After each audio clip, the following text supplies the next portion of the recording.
Hello, everybody watching out there on the internet, and welcome to New York Comic Con's panel for Amazon Prime Video's Invincible. I'm Hector Navarro, and I would like to get things started by welcoming series creator Mr. Robert Kirkman, who's joining me today to tease what fans can expect from his upcoming series. Robert, it is great to see you, man. Hello, Hector. Happy to be here on the internet. This is a lot of fun. Very excited. Very exciting. I know people have been excited about this show for a while. I think that there's a lot of buzz building, which I'm very excited about. Yeah. This is a short panel, but I just want to say we're not going to draw things out. We know what people have come here for, so we're just going to jump right into things. You know what I'm saying? I'm excited. I think that instead of having like a bunch of chatting between you and I, we should just probably play the thing right now. We got this trailer. We're gonna play it right now. Right now. Play it right now. No. Son, kids your age think they're invincible. And it holds them back, makes them careless.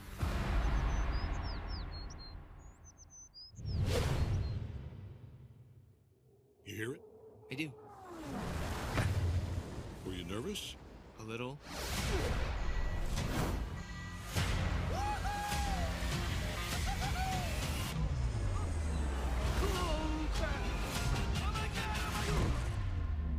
I can do this! You need something to punch. This is the beginning of a long journey for you, son. The thing is, you're different. You actually are.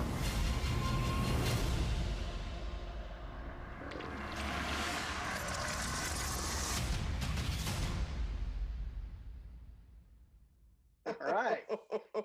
Here we are. Oh, baby, monster girl, baby. That's what it's all about. Oh my gosh. I am hyped, man. I am so hyped for that. All right. In case anybody's watching doesn't know this about me personally, Invincible, the comic book series, is my single favorite comic series of all time, and I have read a ton.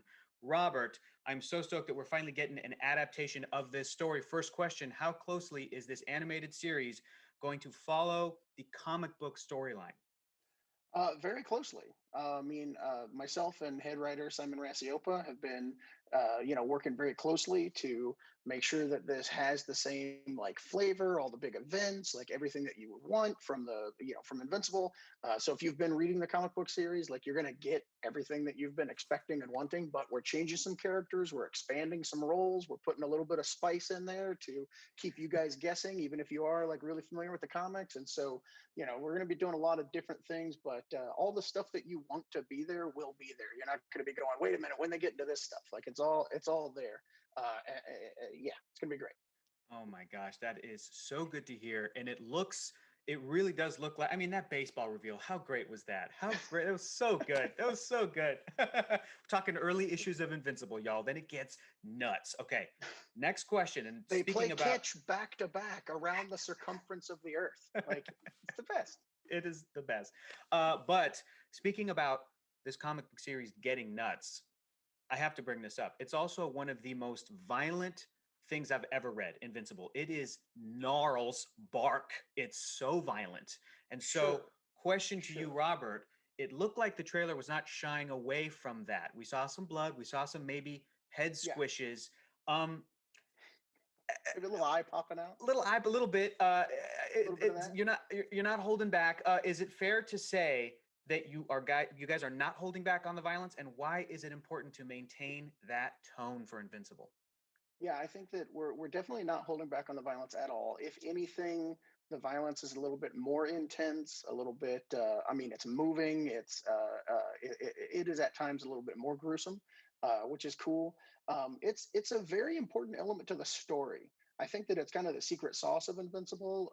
This is a like mundane, domestic, like everyday family dealing with like family drama and stuff, but it's juxtaposed against what it's like to be a superhero living in a world populated by superheroes. And I've always thought that, when big, massive, like super powerful superheroes who can, move planets and knock buildings down start fighting, it's kind of weird that they're not like actually doing substantial damage to each other. And so that to me is like a really cool element of realism that Invincible has, where there's some really insane, like, graphic things that I think would happen when you had super powerful people, coming up against each other, and that has to be maintained, or it's just not Invincible. Absolutely. And it feels like, if we can talk about that for a second, it feels like recent superhero adaptations, movies, TV shows, a bunch of different things have now kind of almost caught up to that idea. But I do Yeah. want to stress, like, when I first started reading Invincible, when it was first coming out, it was this colorful, classic superhero universe. And then this level of realism came in, and it was so jarring. And it is so part of that, whoa, what am I looking at, what am I reading? So just want to let everybody know watching right now too, like, oh, but I've seen that in this and this. Yeah, but Invincible was one of the first to do it. Got to go to bat for Invincible. Yeah, but I yeah, also have to say, if you think you've seen something like this before, you haven't. Like, exactly. even just in the first episode, like, there's some stuff coming in our first episode of the series that you'll be like, whoa, like, I've never seen anything like that before. That's crazy. And I had not considered, when you're talking about how the violence is going to be a little bit more intense now because it's moving, there's also that added element of sound. So we're going to hear some real brain crunches, and I had not considered that. And now I really have to prepare myself for what we're about to see. So our Foley artists are working overtime. a lot of Foley, a lot of spaghetti, mashing their fingers into spaghetti. Okay. Yeah, a lot of celery chopping. Yeah. Next question. I'm so excited about this because I am such a big fan of the comic. Cory Walker, the legendary Cory Walker, was such a big part of establishing the look and feel of the Invincible comic. And I understand that he's the lead character designer for the series. What does Cory bring to the show, and how much did you want the look and feel of the series to match the books? Did you guys deviate in any interesting ways? Well, Cory's the co-creator of the series. He's the heart and soul of Invincible. He worked hand in hand with Ryan on the series, continuing to design characters as Ryan was the lead artist on the series. Ryan's actually consulting on the show. He would be doing a lot more on the show if he wasn't busy slumming it over at Marvel drawing Spider-Man right now.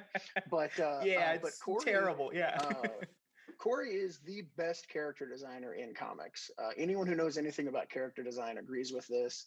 And I would say that there are, obviously Omni-Man, Invincible, the bigger characters, Rexplode, Adam Eve, like, these characters are going to look very familiar to you if you're familiar with the comics. But Cory is not one to, not continue to innovate and not continue to add flavor to things. When you see the Guardians of the Globe for the first time in the show, like, they are like vastly superior to how they looked in the comics. Like, there's a lot of tweaks and things to them that just make them look even better.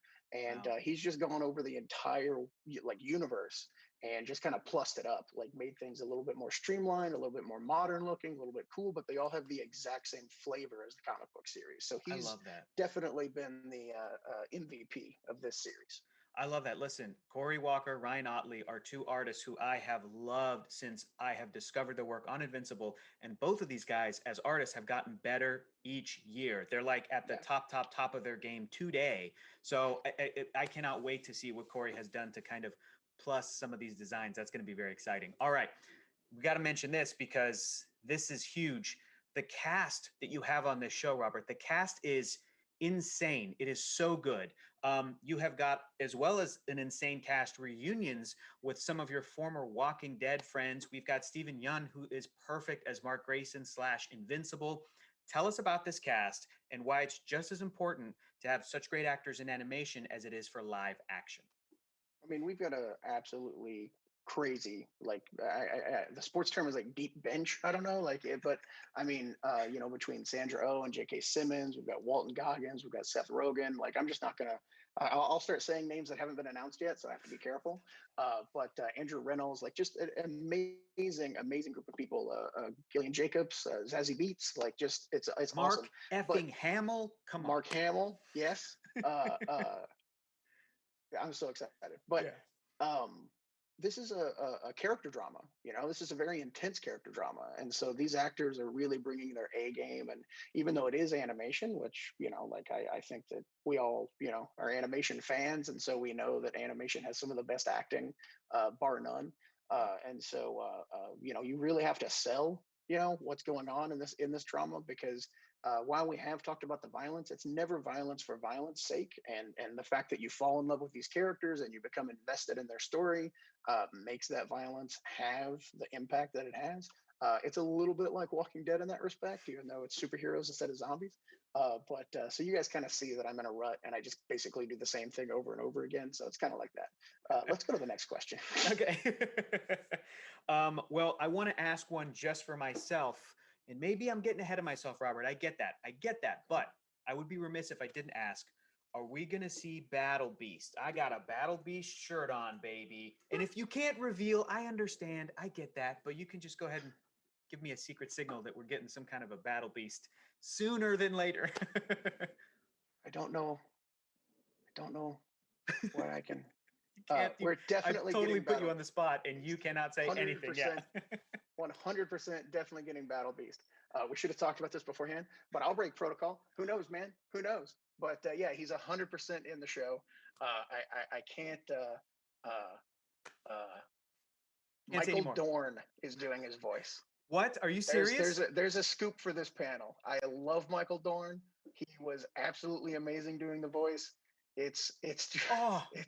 it's everything I've ever wanted. Like I was in the recording booth and I was almost crying.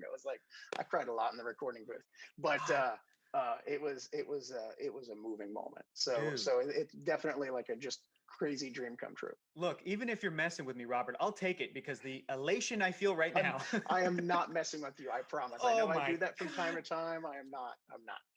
So that is perfect. If y'all are watching right now and you do not know who Battle Beast is, start reading this comic book yesterday, man. When you get to Battle Beast, if you can picture Michael Dorn's voice, that's going to be amazing. All right. Okay. Awesome. We're running low on time. This has been so exciting, and I was able to get at least squeeze one exclusive out of you, which is fantastic. But I'm going to get yelled at after this panel. Probably, but boy, oh boy, that was awesome. I'm so glad I asked that. I am so looking forward to this show, and I know that a lot of Invincible fans are so looking forward to this series. I just want to give you one last chance to tell everybody, whether they're Invincible fans and familiar with it or coming into it brand new, what they can expect from this show. Robert. Yeah, look, it's the story of Mark Grayson, who's played by Steven Yeun, and he is a young, it's a coming of age story for him to become a superhero. He has lived in the shadow of his father, who is Omni-Man, played by J.K. Simmons, and he's entering this insane, crazy world of superheroes. And he's finding out that there is, there's some complications. There's a darkness to that. And so it's this wide-eyed youth who has finally got his dream come true. He's gotten his powers. He's ready to enter into this world that he has always looked at from afar and wanted to be a part of. Now he's a part of it. Doesn't know if he can handle it. Might be in over his head. Might be some bad things happening very quickly to him. So, it's that. Oh my gosh. I again want to reiterate, it's my favorite series of all time. And the reason is Robert set that up beautifully. And Mark is one of my favorite comic book characters of all time. And I just want to say this to, again, reiterate, this series is going to go places you cannot imagine. That's what the comic book series did. And I trust Robert and company that this is what this animated series is going to do. If you love superheroes as much as I do, you do not want to miss Invincible. It is coming to Amazon Prime in 2021. So keep a lookout for additional updates. And apparently, if you can get Robert on some kind of a Skype or Zoom call, he will spoil some secrets like he did for me. So yeah, you got any other questions? You want me to tell you anything? Oh my gosh. Who's Titan? Who does Titan's voice? You know what? I can't tell you. Oh my gosh. Okay. Give me one more thing. Without telling me, because we already know that it's Mr. Rogen, but tell me about Alan the Alien in this series. How do you feel about Alan? I mean, Seth is the absolute perfect voice for Alan the Alien. The character, I think we know that there's a serious to this character, but also a very fun tone to him. He's slightly goofy, but there's a real dramatic core to him, and I think Seth handles that extremely well. That's my guy. That's the guy right there. That's the little guy right there. Well, can't focus, Alan, but that's Alan has a lot of very key scenes in this season. So which his scenes set up a lot of things that come later on in the series. Which, if you've read the comics, you know what I'm talking about. So all that stuff is baked in season 1. Oh my gosh. Well, that was fantastic. Robert, I cannot wait to see another frame of this show. It is my most anticipated series. It has not come out yet. Again, it's coming to Amazon Prime Video in 2021. Keep a lookout for those additional updates. Thank you to Robert for joining me, and thank you guys so much for tuning in. Thanks, Robert. Invincible. Invincible, Monster Girl. I was hyped.